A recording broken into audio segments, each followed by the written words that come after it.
Hey, Saif, it's great to see you. Thanks very much for joining us this Thank you evening. very much for having me. It's a pleasure. Yeah. So it has been 2 years since you published the Bitcoin standard, and a lot's happened in that time, obviously. So we'll try and get to some of that. But I think, if you wouldn't mind, can you kind of set the stage a little bit for one of the things you're known for is the Austrian economics. Um, uh, Part of your thinking. And I think for a number of Bitcoiners who aren't yet aware of the interrelationship between Austrian economics and Bitcoin and how they kind of go hand in hand, can you just give us a little bit of background on that? Yeah, I think in my book, I argue that basically Austrian economics is the only version of economics in which Bitcoin operates. And I think this, in my mind, explains why among Bitcoiners, knowledge of Austrian economics is far larger than among the general population. I think pretty much most people who read about Bitcoin are still at least familiar with the term Austrian economics, and they realize there's a different school of economics out there, even if they may not be very familiar with what the teachings are. But I think the reason for for this is ultimately that all other schools of economics come from what is called the Chartist school, or the state theory of money, in which money is considered the creation of the state. So the state decides what money is, and the state passes a law and it tells you have to pay your taxes with it, and that's the end of that. And if you don't pay your taxes with it, you go to jail, and then you don't have any money. So you have to use the money that the government is going to be mandating. Yeah. That's the state theory of money. And according to that, we need government. And in fact, one of the main rationales that is given for why we need government is that we need government to provide us with money, because otherwise, the market wouldn't be able to do it. So with Bitcoin, we see a living refutation of that, because we see a global monetary system that is doing billions of dollars worth of cross-border settlement every day, and it doesn't need any government to supervise it or authorize it. And so, I think part of the reason that mainstream economists have been so dismissive of Bitcoin is that it flies in the face of how they would like to understand money, from the aspect of the government control, the state theory of money. And then the second point, why it makes sense in Austrian economics and why it doesn't make sense from a mainstream perspective, is the issue of the limited supply. And this is something, this is why I became fascinated with Bitcoin when I first heard about it, because it is something that I had been obsessing about, the question of the money supply. Does the money supply need to grow in an economy?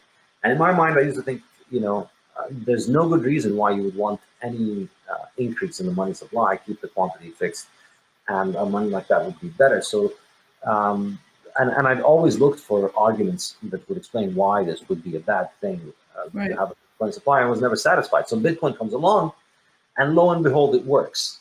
So I can understand why, if your entire worldview in economics is built around the idea that we have to increase the money supply for the economy to function, this might be something that you're going to feel a little bit uncomfortable around and skip over and go read about something else. Yeah.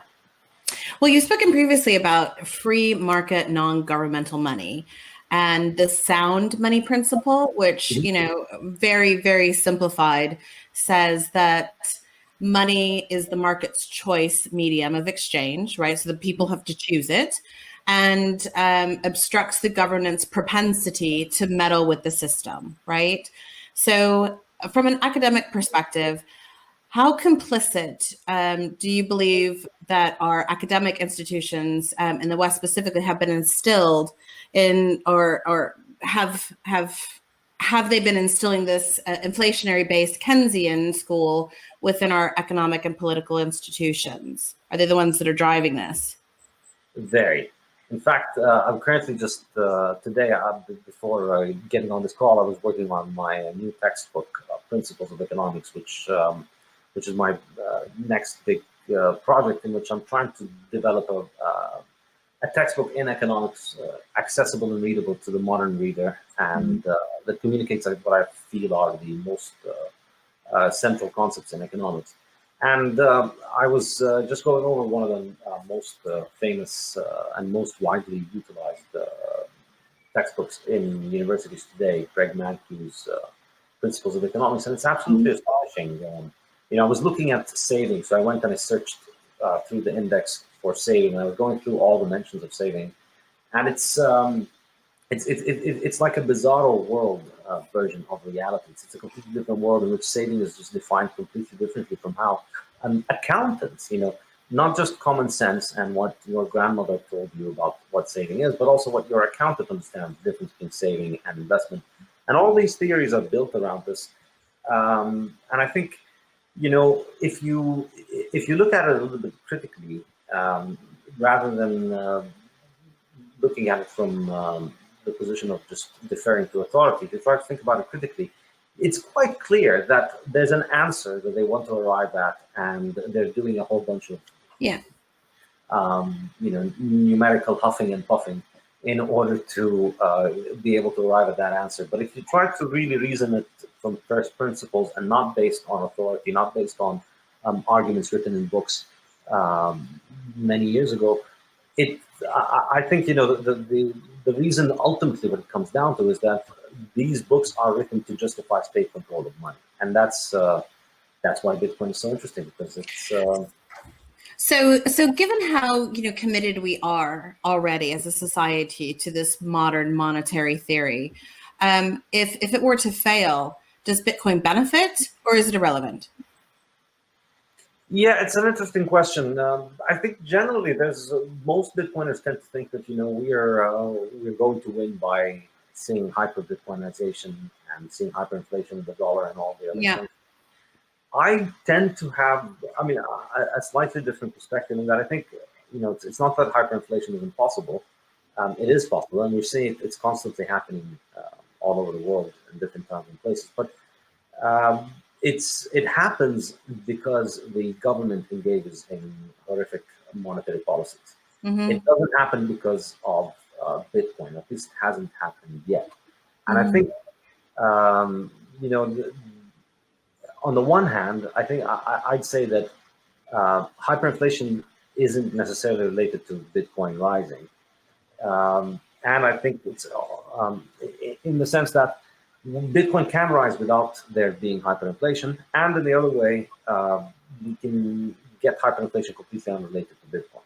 So I think we need to separate between those two things, because the way that I look at it, Bitcoin can continue to rise in value and can continue to increase in the volume of daily transactions that it conducts internationally around the world. And when it does this, it increases in importance.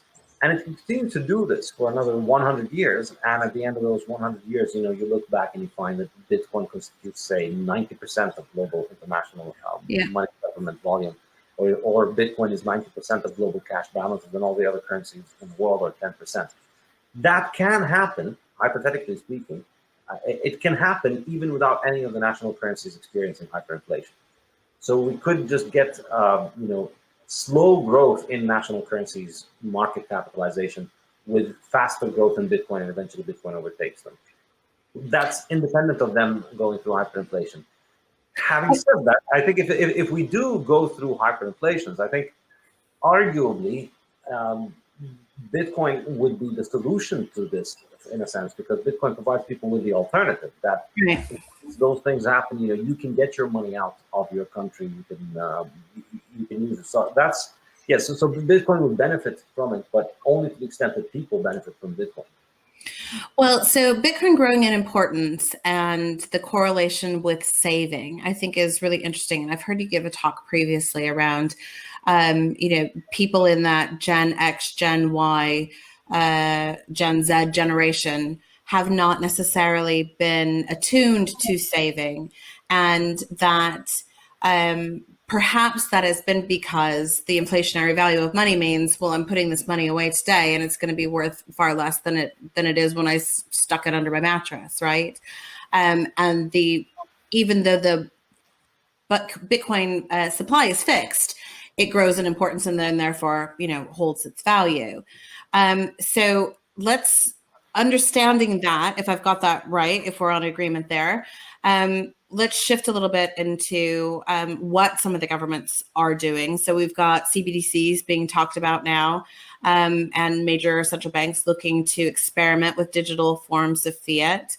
And so, is this a clear admission that they see Bitcoin as a threat? Or do they just see this as another opportunity? Are they understanding the technology now and want to get involved? And does Bitcoin benefit or not? I mean, to be perfectly honest, the way that I see it is we've had central bank digital currencies from before Bitcoin now has existed. Yeah. There's really digital fiat for sure, right? Yeah, the majority of national currencies are essentially digital currencies. Yeah. They don't exist physically. And I think this, to be perfectly honest, I haven't spent much time looking into CBDCs because every time I spend any time looking into it, it's clear that it's essentially vaporware. There's no functional ability that's added on to this. Only in so much as perhaps it might be that the app that will be on your phone is going to be connected directly to the Federal Reserve, bypassing your local bank. But at this point, this is entirely ceremonial. Your local bank's existence is ceremonial. Your local bank is just part of the Federal Reserve. So getting rid of your local bank from the equation isn't that big of a deal. At least, obviously it is a big deal for the bank, but I'm sure they'll be all right. But if you delve deep into the mechanics of how the modern, well, shouldn't say modern, the ancient 20th century monetary system works, the way that money creation happens is that, the banks are creating money through credit creation. And so the central bank is constantly trying to make more money and create more money, but it can only do that through more credit creation. And it can't just get credit creation to happen because we've already reached the point where everybody is up to their eyeballs in debt already. Anybody who earns a cent has securitized it and borrowed against it, and it's been resold and rehypothecated many, many times. So there's just not much more debt you can create in order to keep this system going in that sense. So in that sense, CBDC might be a solution in that if they stop, if they turn it into a system where effectively the burr can go more effectively, where the central bank just hands out cash to people directly and then people go spend it, then they should be able to get the inflation that they have been seeking. And So I don't know if you've seen it, but Fidelity Digital Assets published a report last week surmising that the number of institutional investors in digital assets is growing, pretty significantly, actually, as is the number of investors who believe that digital assets should be part of their portfolio. And the numbers seemed higher than really we see in the general media or some of the major commercial banks might lead us to believe the interest is. So if you've seen the report, were you surprised by some of the adoption metrics that they've produced as part of this investor study? I saw the story, but I didn't dig into the numbers, so I can't really comment much on it, except to say that my like 36%. Yeah, my impression is that number is just way too high. Yeah. I think, maybe you could turn it, if one client in an entire bank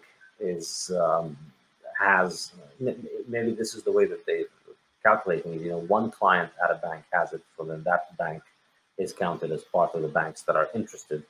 Then you could maybe get 36%. But in terms of the total market capitalization, obviously Bitcoin is nowhere near 36%, not even near. We're less than 0.36% at this point. I think Bitcoin might be about 0.2% of global cash balances. And in terms of global investment, it's probably even less than that. I don't know. I think... Well, I thought the sentiment numbers were encouraging. So, if the sentiment numbers are accurate and, we're seeing institutional investors identifying and the value proposition is starting to resonate, then maybe those numbers might be more important than the overall number of people that they say are already in. So is it still a positive directional indicator? For sure. I mean, I think the interesting thing is that people are definitely hearing about it more and more. I think that as the joke on Twitter goes, Bitcoin's unique and proprietary number go up technology just does the advertising for it. Like if you're an asset manager at this point, you're looking around at assets that are not correlated. You look at around the previous performance. Every year, the case continues to get more and more compelling. Even after you get the occasional one very bad year, you still look at it in the long run. The performance is really good. So I think it's only a matter of time before they start asking questions more and more and looking to get into it. But in terms of current volume, I think it's an exaggeration, but it's a good indicator of where we might be headed. Great. Saif, thank you so much. It was a real pleasure.